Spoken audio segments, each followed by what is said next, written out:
Aujourd'hui, il y a de nombreuses mises à jour importantes en provenance de la direction de Pokrovsk. Ici, entre Pokrovsk et Kostiantynivka, les forces russes ont percé une section vulnérable du front, menaçant deux des villes les plus stratégiques de l'Ukraine dans le Donbass.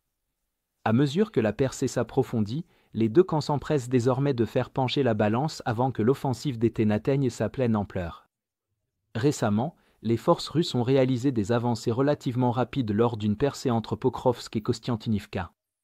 Cette percée met en danger des positions ukrainiennes clés dans le Donbass, notamment la logistique derrière Kostiantynivka et l'agglomération Mirnograd-Pokrovsk, ce qui ouvrirait un axe d'avancée pour les Russes à la fois sur Kostiantynivka et Pokrovsk.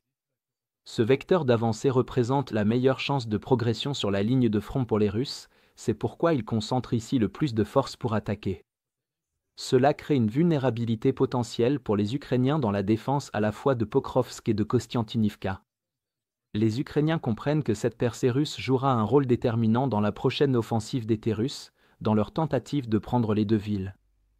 L'effort offensif russe sur les autres lignes de front entourant Pokrovsk et Kostiantynivka est relativement lent, caractérisé par des combats brutaux et acharnés qui n'apportent que de maigres gains territoriaux. Pendant ce temps, dans la zone de la percée, les Russes sont parvenus à avancer de plus de 10 km depuis leur position initiale à Vozdvizhanka en moins de 2 mois de combat, ce qui les place à seulement 12 km de Kostiantynivka.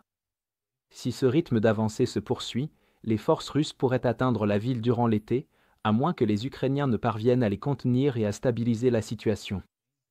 Les Russes ont obtenu ces gains territoriaux grâce à des tactiques d'assaut en plusieurs phases, conçues pour localiser, bombarder et submerger systématiquement les positions ukrainiennes. Les Russes commencent par sonder les défenses ukrainiennes avec de petites unités de reconnaissance composées des escouades suicides sacrifiables, dans l'espoir de révéler les positions de tir ukrainiennes. Après avoir envoyé plusieurs escouades en avant, les Russes sont alors en mesure d'identifier précisément les positions ukrainiennes avant de les frapper avec une artillerie intense et des bombes planantes. Suite au bombardement, d'autres escouades d'infanterie russes sont envoyées pour évaluer les dégâts et engager un combat rapproché si des défenseurs ukrainiens subsistent. Parallèlement, des drones russes œuvrent à isoler les Ukrainiens en surveillant et en coupant les éventuelles routes de repli ou de renfort, limitant ainsi leur flexibilité tactique.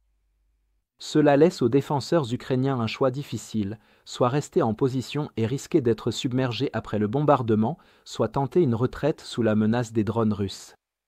Indépendamment de la perte de position, cette tactique russe aboutit généralement à un ratio de perte d'au moins 3 pour 1 en faveur des Ukrainiens. Les Ukrainiens contre cette tactique russe en éliminant les premières escouades suicides russes à l'aide de mines, de grenades larguées par drones et d'attaques kamikazes. Cela permet aux défenseurs ukrainiens de ne pas avoir à révéler leur position en tirant sur les groupes d'assaut russes.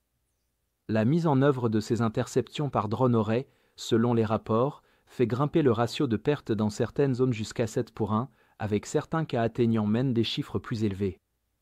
En conséquence, ces tactiques russes ne réussissent généralement que lorsque les forces ukrainiennes manquent de soutien suffisant en drone pour détecter et éliminer les équipes de reconnaissance russes avant qu'elles n'atteignent les positions ukrainiennes et ne commencent leur frappe de bombardement.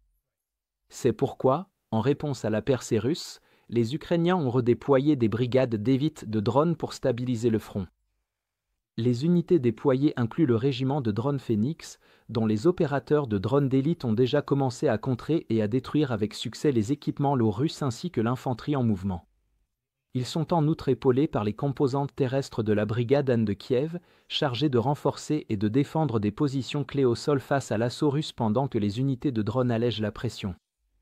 Leur expérience lors des contre-attaques réussies sur le flanc ouest de Pokrovsk leur permettra de mener une défense active et peut-être même de repousser les Russes autour de leur récente percée. Globalement, les Russes ont réussi à exploiter une brèche critique le long de l'autoroute Pokrovsk-Kostiantynivka, à laquelle les Ukrainiens ont répondu rapidement pour contrer la menace. En redéployant des unités de drones d'élite, comme le régiment Phoenix, pour contrer les assauts russes, ainsi que la brigade d'assaut Anne de Kiev, les Ukrainiens comblent efficacement une faiblesse dans leur ligne défensive.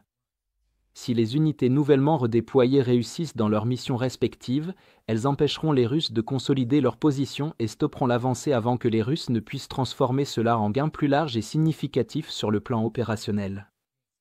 Si vous êtes contre l'invasion de l'Ukraine et que vous souhaitez soutenir le travail que je fais, Pensez à vous abonner à notre site d'actualité indépendant. Vous y trouverez nos analyses stratégiques exclusives, des aperçus complets de tous les fronts et des vidéos d'analyse tactique régulières. En vous abonnant, vous montrerez non seulement votre soutien à cette chaîne, mais vous aiderez également à défendre le journalisme indépendant. Le lien vers notre site est dans la description. Merci d'avoir regardé ce reportage et je remercie tous ceux qui ont décidé de nous rejoindre.